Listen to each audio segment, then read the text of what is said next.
be talking about today. We're here with Stephen Hilgart, who's going to be talking about his story, adding value to you guys, the entrepreneurs out there. My name is Kenneth French with VastSolutionsGroup.com. This is the Vast Voice, telling business secrets to entrepreneurs. Stephen Hilgart, woo! Woo! Thanks for having me. I love doing these, man. And I've known you for a while. You got an unbelievable story. I'm just going to leave it open-ended. Let's chat about your story and let's add some value to some people. Man, everyone always wants a story because it sounds like something out of a movie. But I never see it that way, right? It's just like it was my life. That's how I lived.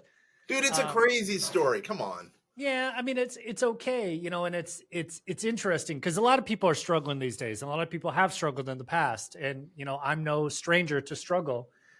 For me, the biggest thing is my background. I grew up in the martial arts. I had a cousin who was a world champion kickboxer, so I wanted to follow in his footsteps. I got pretty good at the martial arts, and by 16, 17, I'm basically going pro. I'm starting to fly over the country, fly over the world. I'm fighting the adults because I beat every teenager that they threw at me, and I was still winning. So imagine, scrawny little white boy from the hood. I'm knocking out adults. I'm doing really well. But this is back before the UFC was just getting started.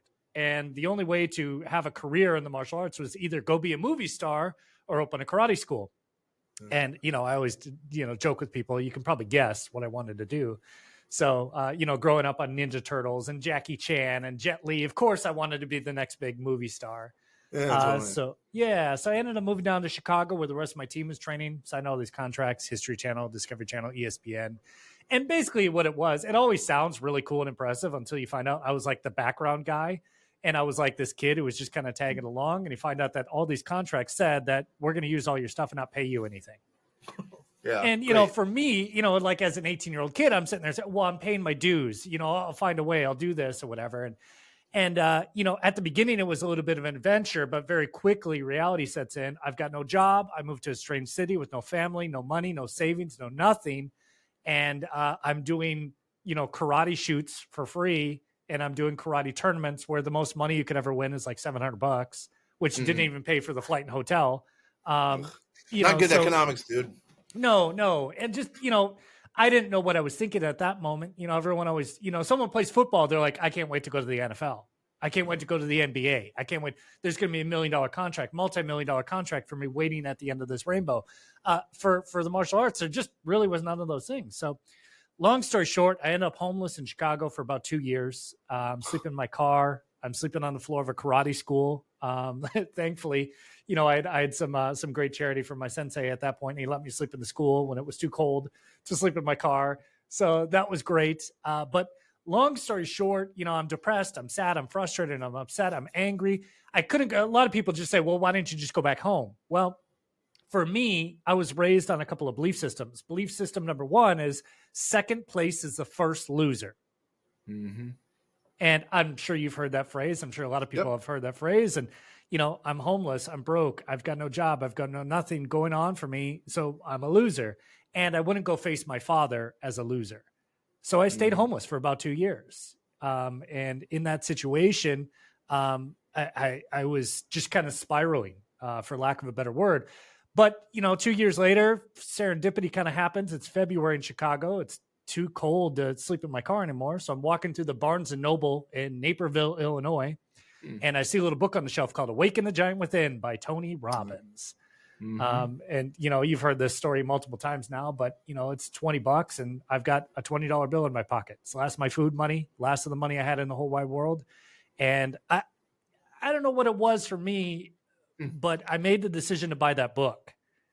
And that book changed my life. And I remember reading the first couple of sentences where Tony's describing how he's flying his jet helicopter from his castle in Del Mar, California to his sold out seminar in Los Angeles. Here I am sleeping in my car, a couple jackets just to keep warm or whatever. And I'm reading this. I'm like, this asshole. Like, I can't believe I bought this book and all he's doing is bragging about how rich he is. And then he says, I kept reading. And then he says, I saw a building that I recognized in my helicopter and I stopped and I hovered above it. And it was a building that I worked at as a janitor just 10 years ago. No way. And he said, at that point, I was 17. I was living in my car. And I'm like, I'm living in my car. He was like, I was broke. I'm broke. He's like, I didn't know how to get to and from. I didn't have enough money for food. I didn't have all these things. And what he said was, everyone always dramatically overestimates what they can do in a year. Like, I'm going to be a millionaire this year. I'm going to be a billionaire this year. He said, that's never going to happen. But most people underestimate what they can do in a decade. You taught me that. You're exactly right. I've heard that a lot since you mentioned that to me. I had a good teacher. So, and he says, he continues on, he's like, look, if you just stick with me here and you learn emotional state management, you learn how to master your psychology, you learn how to master your emotions, you can make a decision right here, right now in this moment that'll set your life on a completely different trajectory over the next 10 years. But you got to stick with me. And I did. I took that promise seriously. And, I always joke about this too. In the movies, everyone like shouts out to God, like, save me. And I'm like, Tony Robbins, what I'm saying? Mm-hmm. So shout out to my Lord and Savior, Tony Robbins. I ended up moving back to Minnesota, opened up a karate school, the only other path. But because I wanted to be the biggest mess, we ended up being one of the 4 largest schools in the country at that point, maybe arguably the largest school in the country. We had over 1,000 active students at one point, which is unheard of in the U.S. These days, there's a couple more now that have done really well. So I built that. I sold it. I moved to China. I moved to Latvia. I moved to Panama. I moved to, I started traveling the world. And that was my big goal, is to go travel and see things. So 65 countries later, I built 2 other businesses, one with a buddy of mine, one on my own. And then I had the opportunity to go work for Tony Robbins directly. And that's probably what I'm best known for these days. When people hear my name, they're like, "Oh, you're that Tony totally. Robbins guy." That's totally true. Yeah. So after for the last 8 years, give or take, I did over 5,000 live speaking presentations for Tony Robbins across the U.S. and Canada. So that's the whole story. That's a killer story. Rags to riches, totally. I mean, if there's anyone who could actually tell a story that well, it's you, and it truly is a rags to riches story. So let me ask this then. You've been around for business, Tony Robbins, a lot of big time hitters. By the way, I've been told that from someone at Tony Robbins, I guess it was Robbins Research or whatever, they said that you're one of the most studly sales dudes there, and you truly know business. So she said that was a cool thing. I'm like, I know that guy. Anyway, that's a total aside. But what I would say is, give me one nugget that you've learned since you've been with Tony or since you've been in business that can add value to a bunch of entrepreneurs out there, real estate investors, and some real estate agents. One of the most important lessons wasn't actually from Tony. It's from my buddy Eli. Eli was the top speaker and trainer before I came in. I kind of, no one can fill the guy's shoes, but I came in kind of as he was transitioning out, and he kind of coached me on the role. And speaking on Tony's behalf is a very interesting thing, because everyone always thinks it's like you're going to stand on stage and be this celebrity and this famous person. No, our job was to put butts in seats at live events. Mm-hmm. So we were supposed to do mini Unleash the Power Within seminars for companies, corporations, large conferences, whatever it was. And we were to get those people so excited, so pumped up, change their lives so much within an hour or 3 hours that they were like, I can't wait to get to the live event in front of Tony himself. So that was our job. And for me, I think a lot of real estate agents and anybody who is a salesperson can really relate to this, that once you realize you've got like this amazing, incredible product and someone doesn't buy it, the first question that pops up in the back of your head is like, what's wrong with me?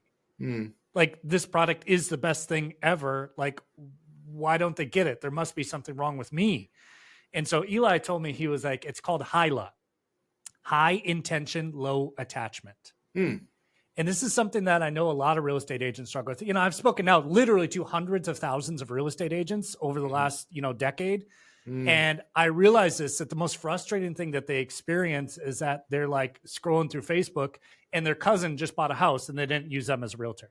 And they get so angry and so upset about it. Like, why didn't you use me? You knew I was a realtor, or whatever it was.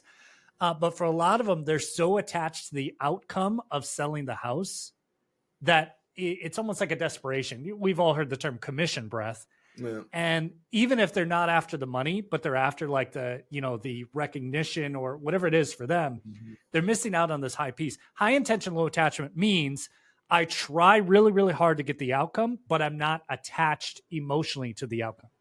You can buy or not buy. It doesn't matter, because there's 100 more people in the pipeline that are ready to go. So for me, that was one of the best lessons that I learned Because I mean, knowing my story now, you know how attached I was to Tony Robbins and how I knew this. It wasn't just Tony himself, but it was the process of learning practical psychology, not proctology, practical psychology that transformed my life. Yeah. But I'm just stealing material here now. But the funny thing for me was like I would go into a real estate office to go speak as an example, and I would see these realtors and I would hear their stories and how much they were struggling to make ends meet. They couldn't figure it out. And what do I do? And I'm like, this thing is going to change your life. Please sign up. You know what? Don't even worry about it. Here's my credit card. I will pay for your ticket. Well, I don't have money for a hotel. And screw it. I'll pay for your flight. I'll pay for a hotel. Take a wild guess how many people took me up on that and actually showed up to the event. Yeah, I bet you very few, sadly. Yeah. Zero. I tried to do that dozens of times because, I was blessed. I made some money in my past businesses. I'd done pretty well. Like I wasn't there for the money, but I realized very quickly on that if they don't commit to something, they're never going to do it anyways. Yeah, totally. Totally. And which is a shame because, I mean, there's so many people out there, investors out there that say they want to be whatever, I don't know, worth 10 million, 20 million, or whatever the case is, but they don't put that first step forward to going down that path. They say they want to, but that's it, Yeah, 100%. So yeah, if I can give any mental side of it, it's high intention, low attachment. Like do everything you can to get the deals, do everything you can to fill up your pipeline, do everything you can.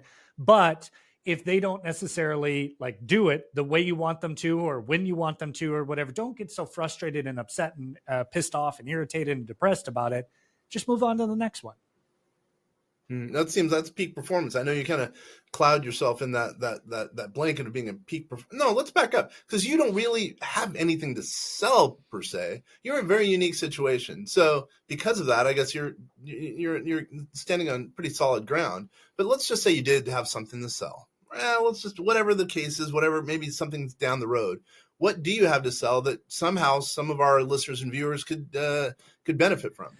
Yeah. So I make my living these days as a consultant. So I'm a marketing guy by trade. And that, Tony taught me this. And really it was a quote from Peter Drucker back in the book, Effective Executive. He said, business is only two things, innovation and marketing. And for me, like I had this maybe limiting belief you would call it, like I don't have a creative bone in my body, so I better learn marketing. And so, I mean, from the point of me being homeless, reading the first, Tony Robbins book, Awaken the Giant Within, to up until today, I've read over 2,000 books in every subject you can possibly imagine: marketing, advertising, copywriting. I was just referencing a couple of my prized possessions back in storage. I have a couple old copywriting books from the early 1900s. One of my favorite books is from 1910. It's kind of how to write letters that win. And so for me, I went back. I never went to university. I never went to college. I was homeless those years. I was living on the street, So for me, I felt like I was trying to catch up. So I learned marketing, and I would go into this. And at the beginning, it was like, I'm learning. Now I wake up, I just turned 38. I'm still a young buck, but I wake up and I'm now the old guy at the table with a bunch of 18, 20-year-old marketers. I know what you mean. Yeah. It's like, okay, but the conversation is like, you don't know this? Like, didn't they teach you this in school? Or how do you not know this? So I make my living doing really basically obvious things. I feel like one day I'm going to create a marketing agency called GOO, the GOO agency. And GOO stands for Glaringly Obvious Observations. Yeah, look at you. So, I never get to flex these marketing muscles these days because most companies that I work with, and I like I said, I work as a fractional CMO. So I've got 3 or 4 clients that pay me a big amount of money to help them double, triple, quadruple, 10x their business. And then I can just work with a couple of clients really small. So that's why it's hard for me to even sell anything because I've got a full list of clients. Some days people give me offers that are like too hard to refuse. But, in that aspect, the biggest thing, most of these companies, real estate agents are perfect examples of this. So anyone in the real estate world, I can tell you, they don't follow up enough. The number one thing that they're missing in their business is 1, a proper way of lead generation. We call it a sales process. And 2, follow up. Because 99.9% of people, especially with a house, it's not like they're going to wake up one morning and be like, gee, I'm just going to buy a house today. No, it's a long process. It's a long drawn out process. And especially in today's market with the interest rates and the housing market the way it is and everything, it's not going to be overnight. So your job is to fill up that pipe as much as humanly possible and then follow up with them. Some of those you got to follow up for 3 or 4 years before they're ready to buy. And that level of patience. You're 100% right. I mean, director's point's right. I mean, you have to have innovation. You have to have, marketing, sales down the road. And I think the follow-up's the most difficult thing. I know you're doing a lot of AI stuff, and I assume some of the stuff you're doing is business automation utilizing AI as far as the follow-up goes. Why don't you talk about that a little bit? Because I think that's your depth of knowledge in AI is, I'm not going to say equal to us, no offense, but we've been doing it for years. It's pretty deep, and I think more people need to know about AI. I've given myself the moniker of the obsessed strategist because when I get involved in the subject, like I am obsessed, and it's hard to even have a conversation with someone unless it's like someone like you who's obsessed with what they're learning. Like I want to read everything about it. I want to know everything about it, everything that's there. So you say, to scroll back just for a second here, you say, I've got nothing to sell. That's true. But I've got a bunch of free resources. People can go to my website, stephenhilgart.com. There's like free seminars and nice. webinars. How do you spell that, by the way? StephenHilgart.com. So I've got I even do, when I do like a consulting call, I take them through this exercise called the download. And the download will help any of these guys figure out where they need to be. If they want to double, triple their business, it's completely free. And I literally have nothing to sell you after that. So like, go do the exercise and you're going to love it. But it's like, how much money you want to make? Where are you now? What's the gap? What are the roadblocks? What are the things stopping you? What's holding you back? And then on top of that, it's the 2 big questions I ask everybody. It's what's worked really, really well in the past? And are you still doing it? And I'll tell you the answer for everyone is almost always 100% no. No. So there's glaringly obvious observation number 1. You did something in the past that worked really, really well. And you, like me, like all human beings, are like, man, that was amazing. Let's never do that again. And so if you just, marketing really is boring. If you go back to this and just decide like, hey, wait a second, give you a quick story. The karate school struggled at the beginning before it took off. Yeah. And I had a coach at that time. His name was Jay Abraham. He's kind of a legend in the marketing world. And I got, he is the legend for management. He is kind of the legend. A lot of people don't know who he is just in normal circles, normal people. But us nerds, of course, we know who Jay Abraham is. Yeah. And I actually got to hire him as a kind of a one-on-one coach. Ended up joining a small mastermind. There was 11 of us in that group. And that was why the school took off, in all seriousness. But he asked me that question. He's like, hey, what's the best thing you've ever done? What was the best promotion you've ever done? Obviously, he says it a little more elegantly than that. Yeah. If you don't know Jay, you don't get the joke. He uses a 25-cent word in place of a 2-cent word. What is the most dramatic, increasing, supercalifragilisticexpialidocious way of? Anyways, long story short, he said, "What's the best thing you've ever done?" I said, "Well, duh, that's the Bring a Friend contest." And all we did was we had these cool prizes for the kids. If they brought in enough friends at the end of the month, they won like a Nintendo, or they won like a PlayStation, or they won a big screen TV just for their room, or like we did this. He said, "Great. When's the last time you did it?" Exactly. It's like, I don't know, like a year ago. Yeah. He's like, "Okay, how about you do that again?"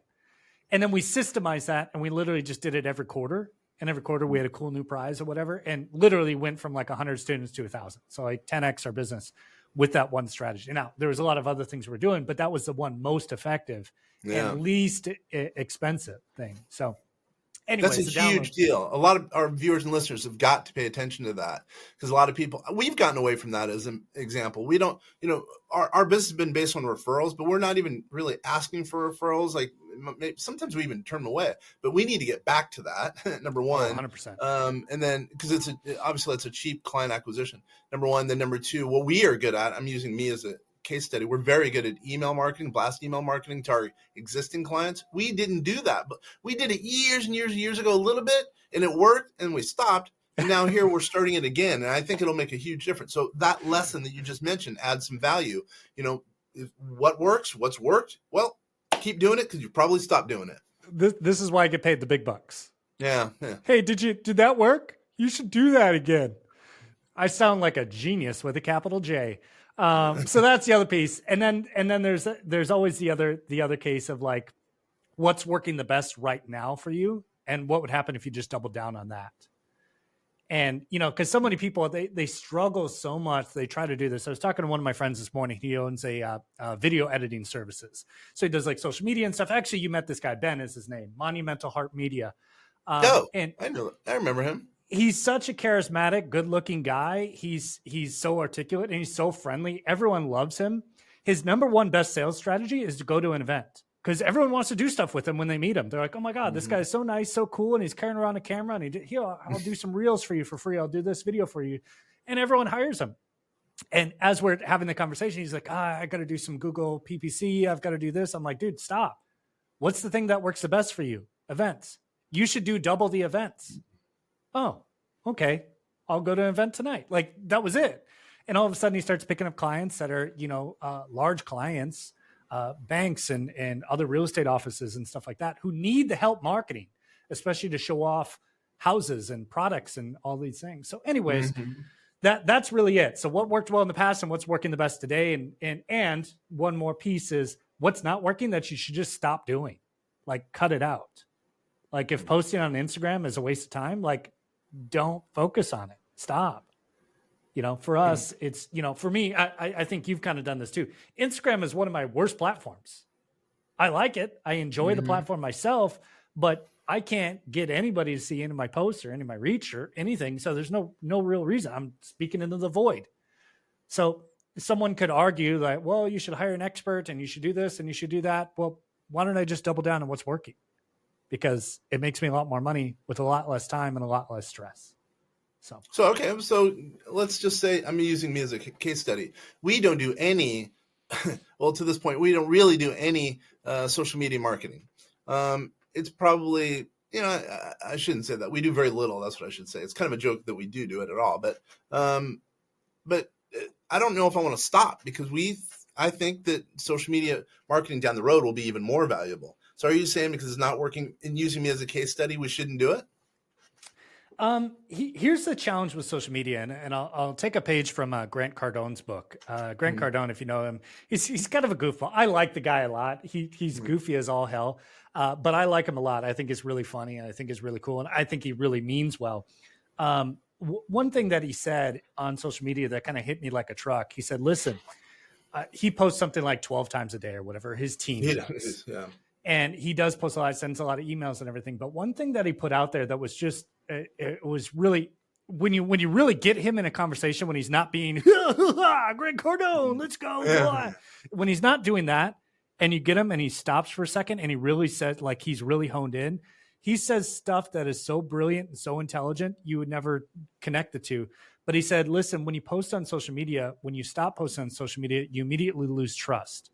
Because when people stop seeing you, the immediate thought is, oh, they must have changed businesses. They must have stopped doing what they were doing. They must have. And in this world of like instant gratification, if we don't see it every single day, multiple times a day, we don't realize it. And again, going back to our friends, the real estate agents, people don't know you're in real estate anymore. There's been a couple of bad years, a couple of bad markets. All they hear on TV and everywhere else is real estate, regular agent leaves, 60,000 agents have quit this year, blah, blah, blah. And if they don't see you posting about real estate every single freaking day, they automatically assume you're not a real estate agent anymore. And you know this because one of your best friends or one of your close family members will say this exact phrase. Oh, you're still doing that? Yeah. Like a knife to the heart. Yeah. Ouch. Screw you. Yes, I'm still doing that. And I still get some of those messages myself. And it's one of those things. Again, high intention, low attachment. Mm-hmm. Mm-hmm. And what I would also say is that's part of the follow, going back to your follow-up comment. I think that, some people do a post here, and then they don't follow up if they do get a lead. And that's going back to your point about follow-up, which I think is huge. All right, let me pick your brain about a couple other things. Obviously, speaking is a big deal for you. We have a couple of clients, and I'm sure there's some people out there, viewers, listeners, et cetera, that don't think it makes sense to get on stages. What are your thoughts about that? again, different strokes for different folks. It's one of the easiest things for me these days, but I've had so much experience. Like I would probably argue in a non-egotistical way, I'm probably one of the, if not the most experienced person on stage ever. I mean, 5,000 presentations just for Tony alone. I built the karate school with presentations, so I've done probably tens of thousands of presentations at this point in front of a crowd. I'm so comfortable. I'm so, it's been an art for a long time. I can close 80 to 90% of a room, for a $2 or $5 or $10,000 product. And it's not because I'm just some brilliant salesperson. It's just because I'm so experienced in that world that it's so easy for me in that aspect. And I don't mean to like pound on my chest and tell you how great I am. I just mean that's the skill that I've honed, is speaking from the stage or via webinar.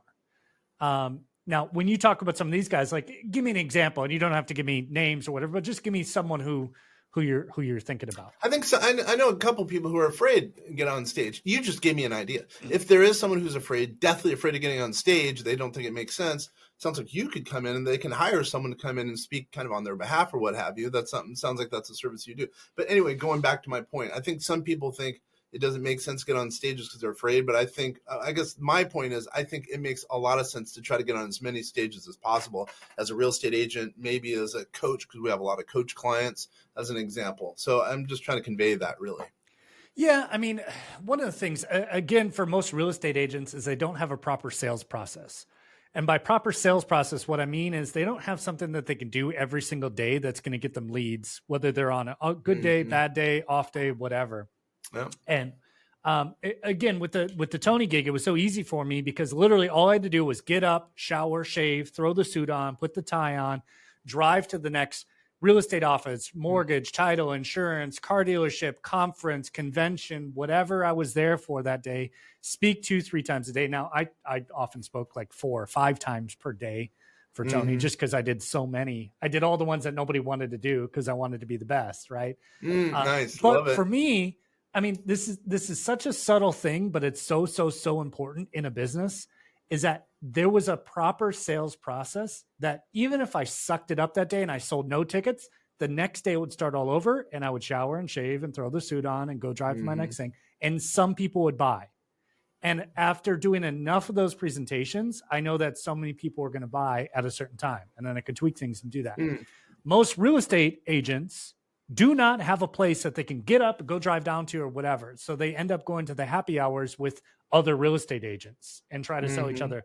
Oh, are you a real estate agent? No, I'm a real estate agent. Okay, you guys shouldn't be hanging out together. Like, you need to go to other places. And for them, they got to kind of create this process. And one process could be, like you said, how about we do a first-time home buyer seminar? Every week, you come meet us at the local community center. You could probably rent the room for $50, or maybe they'll give it to you for free. Hey, every Tuesday, if you live in this city, in this area, and you're trying to sell your home, I'm going to give you the top 10 tips of how to sell your home at the highest price level, whatever it was. So they could do something like that. Real estate agents, that the mortgage and title people do this to you all day long. They come to your office, they bring you the donuts, they do a 5-10 minute speech, and they say, please use us for the loan. Please use us for the title. And so they do it in a sense. They don't do it very well, but they do it in a way, right? Does that kind of answer the question? Does that make sense? It does. No, it totally does. It does. I think that anytime you can get on stage, get your name out there as being an influencer. That sounds bad to say influencer, but kind of a thought leader. I think it's a good thing because it's going to bring in business. I mean, it's hard not to. If someone like you, people see you on this show, people are going to think, that guy's a stud, or people see you on a stage of 10,000 people. It makes sense. I mean, I think it makes it's worth the trouble to get on stages, on podcasts, on webinars, et cetera. I think it makes a lot of difference for an entrepreneur. And if I can interject there, the big thing that I think a lot of people do right now is like, we're in this world of like giant egos and everything is about social media. If I don't have millions of followers, I'm not worthy or I'm not somebody or whatever. I'll tell you the most profitable event. And it's like, do you want to be rich? Do you want to be wealthy? Do you want to have a successful business? Or do you want to like look cool? Because you can look cool without doing anything, right? You can fake everything. You can use everything AI. You can buy your followers. You can do a bunch of stuff. You can stand on a stage and bomb but you still look like you spoke in front of 10,000 people. The most profitable events I ever did was with 10 people in a room where I did a mini presentation and we got to connect with every single person eye to eye. I got to know these people. I got to feel them. And I would close 100% of them. Now, I will tell you, when we start getting in rooms, because for me, I was on the road alone. I didn't have a support staff. I had one girl who was like my partner, and she, Billy Crane, shout out to her. She was incredible. She booked a lot of my meetings, a lot of my talks. And really, she would be like, hey, you got to be at this place at this time with this many people, and here's what it is. I'm like, okay, I'm racing to that next place. But imagine I'm in a room by myself with 1,000 people, and I'm trying to sign people within an hour.